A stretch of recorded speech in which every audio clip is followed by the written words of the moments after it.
गुरु प्यारी साध संगत जी, बड़े प्यार से कहिए जी, धन निरंकार जी। आशा करते हैं कि आप सभी संत महापुरुष गुरु माता जी के आशीर्वाद से जहाँ भी होंगे सेवा सिमरन और सत्संग करते हुए सतगुरु के चरणों से जुड़ करके खुश होंगे, स्वस्थ होंगे, मस्त होंगे, प्रसन्न होंगे। साध संगत जी, आज के साखी का नाम है भक्त और भगवान। साध संगत जी, दास अनुरोध करता है कि आप सभी संत इस साखी को अंत तक जरूर सुनिएगा। साध संगत जी, एक राजा बहुत न्यायप्रिय तथा प्रजावत्सल और धार्मिक स्वभाव का था। वह नित्य अपने इष्ट देव की बड़ी श्रद्धा से पूजा पाठ और याद करता था। साध संगत जी, एक दिन इष्ट देव ने प्रसन्न होकर उसे दर्शन दिए और कहा, राजन, मैं तुमसे बहुत प्रसन्न हूँ, बोलो तुम्हारी कोई इच्छा है। प्रजा को चाहने वाला राजा बोला, भगवान, मेरे पास आपका दिया हुआ सब कुछ है। आपकी कृपा से राज्य में सब प्रकार सुख शांति है। फिर भी मेरी एक ही इच्छा है कि जैसे आपने मुझे दर्शन देकर धन्य किया, वैसे ही मेरी सारी प्रजा को भी कृपा दर्शन दीजिए। साध संगत जी, यह तो संभव नहीं है।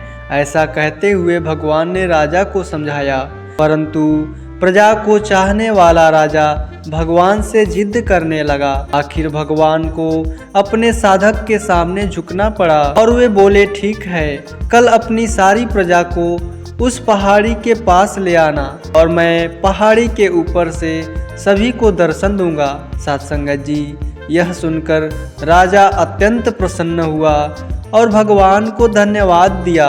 अगले दिन सारे नगर में ढिंढोरा पिटवा दिया गया कि कल सभी पहाड़ के नीचे मेरे साथ पहुँचे, वहाँ भगवान आप सभी को दर्शन देंगे। साध संगत जी, दूसरे दिन राजा अपने समस्त प्रजा और स्वजनों को साथ लेकर पहाड़ी की ओर चलने लगा। चलते चलते रास्ते में एक स्थान पर तांबे की सिक्कों का पहाड़ देखा। प्रजा में से कुछ लोग उस ओर भागने लगे। तभी ज्ञानी राजा ने सभी को सतर्क किया कि कोई उस ओर न ध्यान दे, क्योंकि तुम सब भगवान से मिलने जा रहे हो। इन तांबे के सिक्कों के पीछे अपने भाग्य को लात मत मारो। परंतु लोभ लालच से वशीभूत होकर कुछ लोग तांबे के सिक्के वाली पहाड़ी की ओर भाग गए और सिक्कों की गठरी बनाकर अपने घर की ओर चलने लगे। वे मन ही मन सोच रहे थे, पहले ये सिक्कों को समेट लें, भगवान से तो फिर कभी भी मिल लेंगे। साथ संगत राजा खिन्न होकर आगे बढ़ा। कुछ दूर चलने पर चांदी की सिक्कों का चमचमाता हुआ पहाड़ दिखाई दिया। इस बार भी बचे हुए प्रजा में से कुछ लोग उसी ओर भागने लगे और चांदी के सिक्कों को गठरी बनाकर अपने घर की ओर चलने लगे।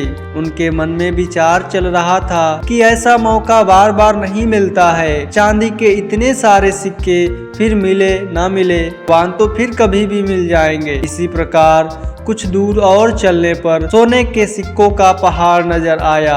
अब तो प्रजाजनों में बचे हुए सारे लोग तथा राजा के स्वजन भी उस ओर भागने लगे। वे भी दूसरों की तरह सिक्कों की गठरियां लाद लाद कर अपने अपने घरों की ओर चलने लगे। साध संगत जी, अब केवल राजा और रानी ही शेष बच गए थे। राजा रानी से कहने लगा, देखो कितने लोभी हैं ये लोग, भगवान से मिलने का महत्व ही नहीं जानते हैं। भगवान के सामने सारी दुनिया की दौलत क्या चीज है। सही बात है, रानी ने राजा की बात का समर्थन किया और वह आगे बढ़ने लगे। कुछ दूर चलने पर राजा और रानी ने देखा सप्तरंगी आभा बिखरता हुआ हीरों का पहाड़ है।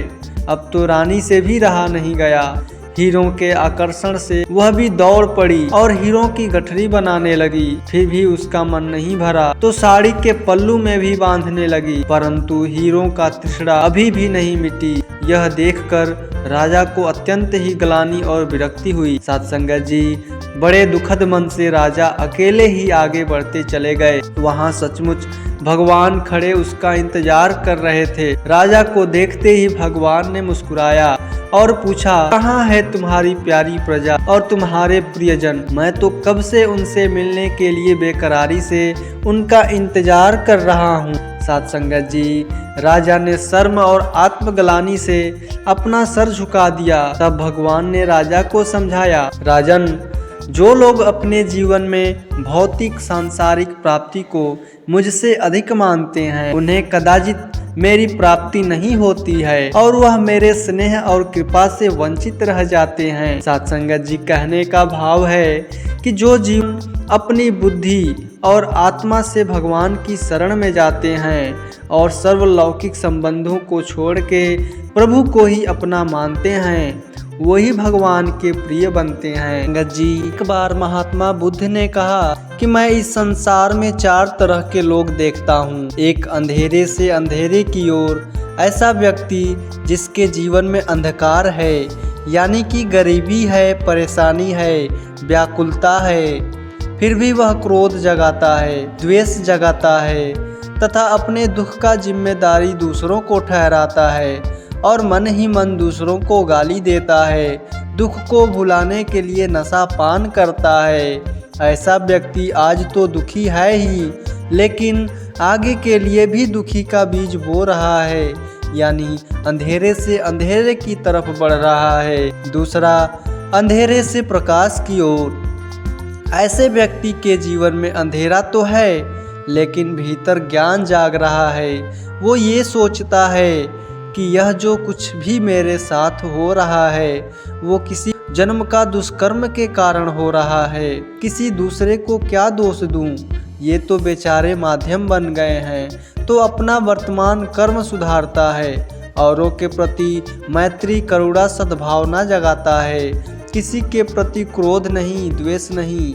आगे के लिए उसका जीवन प्रकाश ही प्रकाश है। तीसरा, प्रकाश से अंधकार की ओर। ऐसा व्यक्ति प्रकाश में है, यानी धन है, प्रतिष्ठा है, पर अहंकार है, सबसे घृणा करता है। देखो मैं कितना बुद्धिमान हूँ, कितना मेहनती हूँ, ऐसा मानता है तो दुख के बीज बो रहा है।